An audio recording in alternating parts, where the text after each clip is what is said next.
Hello everybody, it's Ben with Pezon Properties, and today I'm in this beautiful classroom to talk about the foreclosure process and how it works, specifically in Pennsylvania.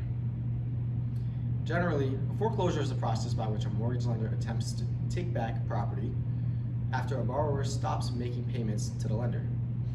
Now, as a homeowner, foreclosure is not a fun process, but by knowing how it works in Pennsylvania, you will at least be much better equipped to navigate the situation should it arise. So there are generally two different ways states use to foreclose on a property. The first way is called judicial foreclosure. Here, your mortgage lender will file suit in the court system, and usually, but not always, foreclosure action won't make its way to the court until 3 to 6 months of missed payments. So if you're 1 day late on your payments, you're not going to get evicted the next day. You will then get a letter from the court demanding payment. Once you receive the letter, you will have 30 days to bring payment to court to avoid foreclosure. Sometimes that period can be extended. If you are unable or refuse to pay within the 30 days, the lender can now proceed with the foreclosure and request a sale of your property, generally through an auction. After the property has been sold, you'll now receive an eviction notice and you must vacate the property. So that's the first method. The second method is called the power of sale foreclosure. Here, the lender is able to sell your property without any involvement of the court system. This can be quicker and more cost-effective for the lender.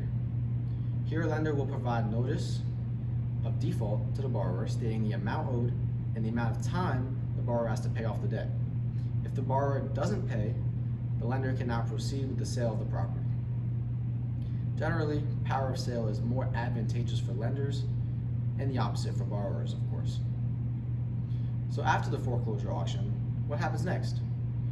Well, the lender will use the proceeds from the sale to pay off the remaining balance of the loan. If the proceeds from the sale are still not enough to pay off the debt, a deficiency judgment can be issued against the borrower. A deficiency judgment is where the lender gets a judgment against the borrower for the remaining balance owed. On the other hand, if the proceeds from the sale exceed the amount owed, this excess is known as surplus funds. Often the lender gets to keep the surplus funds, but sometimes the borrower has a right to the surplus funds or at least a portion of them. It's definitely important to consult with a real estate professional to understand the rights to the surplus in your unique situation. Generally, it's best to try to avoid a foreclosure.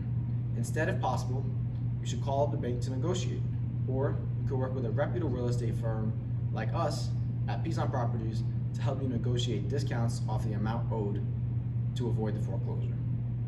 If you are currently facing foreclosure and are looking to sell, Pezon Properties would love to help. We're understanding, we've dealt with situations like this before, and we want to do the right thing for you. We can close on your time, your schedule, and make a cash offer so it's easiest for you. If you'd like to give us a call, you can find us at our website, and we'd love to speak with you about your situation. Thank you so much for watching, and take care.